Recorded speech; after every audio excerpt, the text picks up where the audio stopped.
Hello all, and this is a Saturday afternoon review, which I am going to be dubbing the post-Medicare review. So Mr. Medicare did his monthly recap stream. Great, 2 hours worth of laughs. It's something I always look forward to watching. And yeah, and it is 85 degrees right now with 80% humidity and zero breeze. So it's like, I just want a beer. And with the way the world's going nowadays, I mean, who knows? Might not be able to have beers in the future, either because, well, take your pick. I don't want to go and bring this down any more than it already is. But yeah, I kind of feel like the days of reviews, are coming towards an end just for a variety of reasons. So I might as well just go and review what I can now when I have it. And I have this in the refrigerator. It was originally going to be for next Thursday evening, but why not review it now? Because it's kind of sitting there, especially on a hot day like this. And so, what is it that I'm reviewing? Well, this is Dale's Pale Ale from Oskar Blues Brewery. The only Oskar Blues beers that I've had before were their collab beers with Sierra Nevada back when Beer Camp was still being distributed in Hawaii.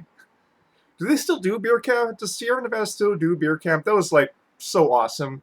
I consider that era like the peak era of craft beer, and we're kind of heading into a bronze age, as it were. But yeah. So where is this located? Longmont, Colorado. Brevard, North Carolina. Austin, Texas. So apparently they have multiple ones. I'm guessing from the red, white, and blue that this is a Texan beer, and you can go and correct me if I'm wrong. So it's just an American pale ale. So this is one of their flagships. It's not an IPA, so that's why I'm going to review it.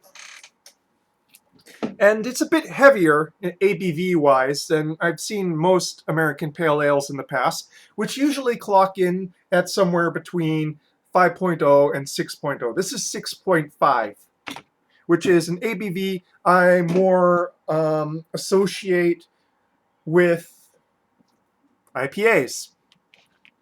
But I didn't find this to be much like an IPA. So, 3 minutes in, let's just get straight to this, shall we?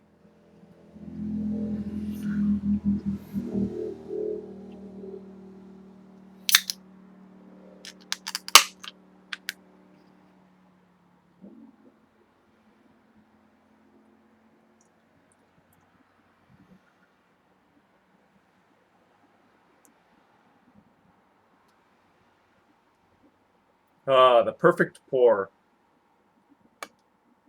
You know what's perfect pour? I always try to aim for 2 fingers worth ahead, and I very rarely get it. So, I would say that this is an orange golden color, clear, nicely carbonated, with an off-white, thick, fluffy head.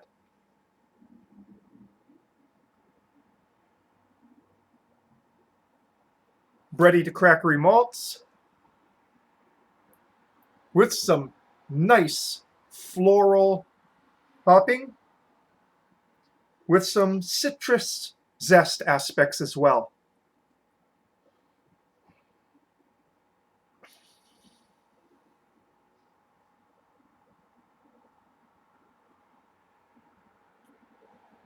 I don't know why it's not expressing itself as well as it did last night. I'm wondering if like the really high humidity is why it seems a little bit muted right now. But yeah, it seemed the no one seemed much stronger last night.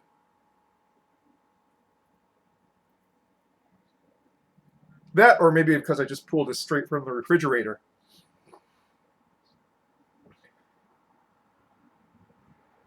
But yeah, breaded crackery malts, just a light toastiness there.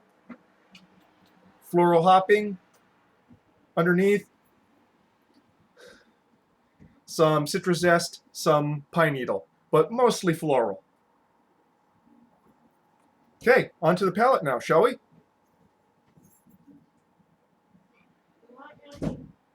Hmm.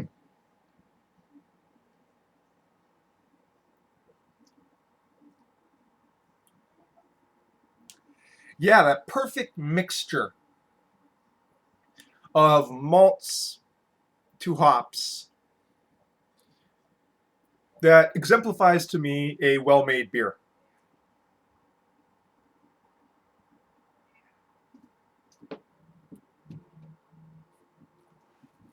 Up front, both of them are showing up. You have a sort of toasted breadiness mixed with a moderate hop bitterness. And hop bitterness is on top of the toasty breadiness.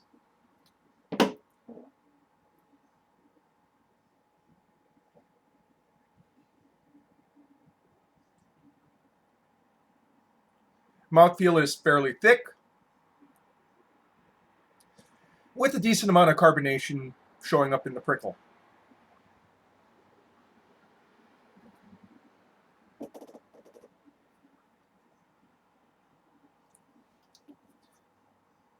Mids.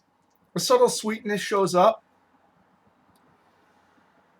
but most of the flavors from the front carry through to there. It's just slightly sweeter.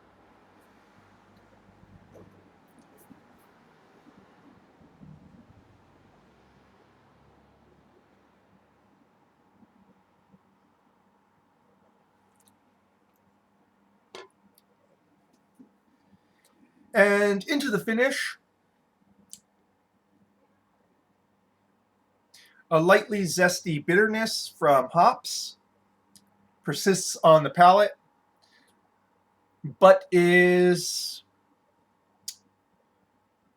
to style. It's not too strong, but it doesn't finish clean either. But an American pale ale shouldn't finish clean.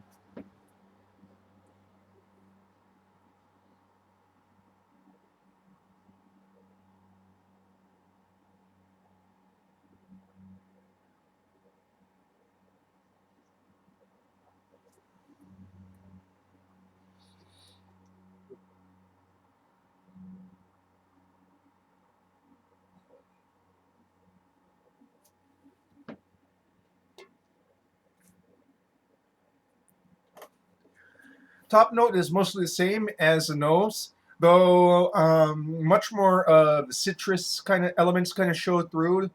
Citrus elements of the hopping kind of show through. Citrus zest kind of elements of the hopping show through, and the top note.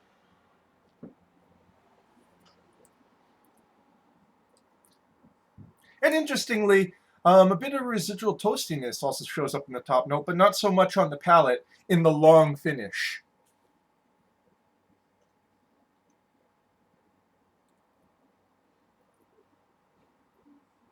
Starting to realize that when I blew my nose like earlier today, I think I took out a chunk of nasal hair or something like that.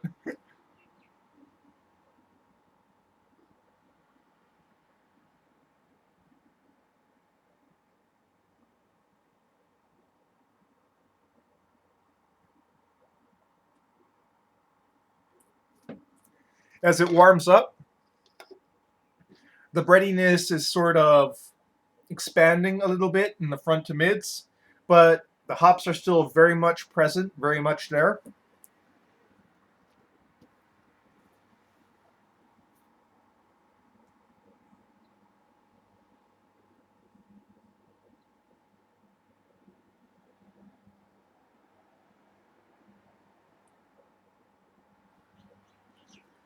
You know,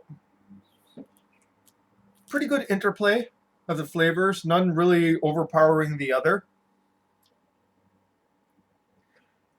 Now, there's not going to be a huge amount of complexity here in regards to like taste notes, but what you have here is a damn well made American pale ale. Very much to style. It's a bit heavier than your average pale ale, which is why it doesn't have as much of a refreshing quality as something that was a little bit more lower in ABV. But all the tastes are there. You know, it's just damn good to drink, I must say.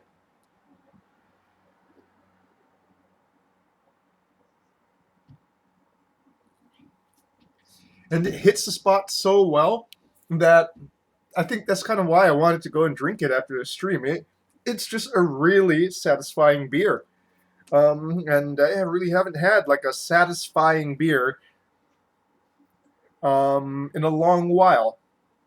What I mean by satisfying beer is by a beer that is simple yet extremely well made, extremely pleasing, Um, not relying on a lot of bells and whistles, and not really pushing the edges of flavor. It's nobody's gonna go and say, "Oh, wow, what's this?" But you're just gonna go and sip it and be like, "Ah," you know what I mean? Just a sort of quintessential beerness.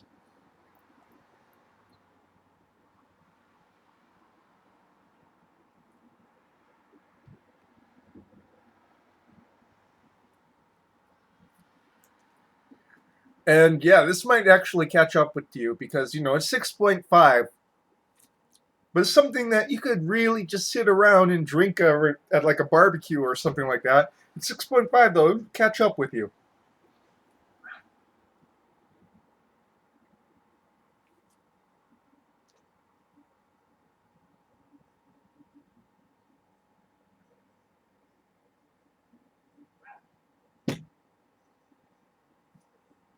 So yeah, Dale's Pale Ale from Oskar Blues Brewery. So this is probably the only one you're going to find from Oskar Blues in Hawaii. And it's kind of expensive here. This almost costs like $14 for the sixer. Then beers in general are becoming pretty expensive here. Um, I'd say it's worth it, especially nowadays since it's like you go to most like bottle shops, and it's like what isn't hard seltzers are mostly IPAs. And yeah, this is something different. It's something that is really relying on that balance of malts to hops, both in taste and smell profile. And that's something that's pleasing.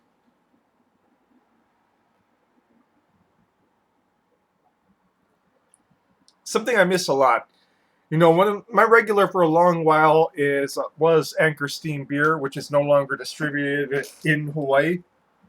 This is this is not as satisfying as Anchor Steam is for me. I don't think anything's going to replace Anchor Steam in my heart, but this is kind of scratching that itch of just a very well-made beer that is not really, challenging.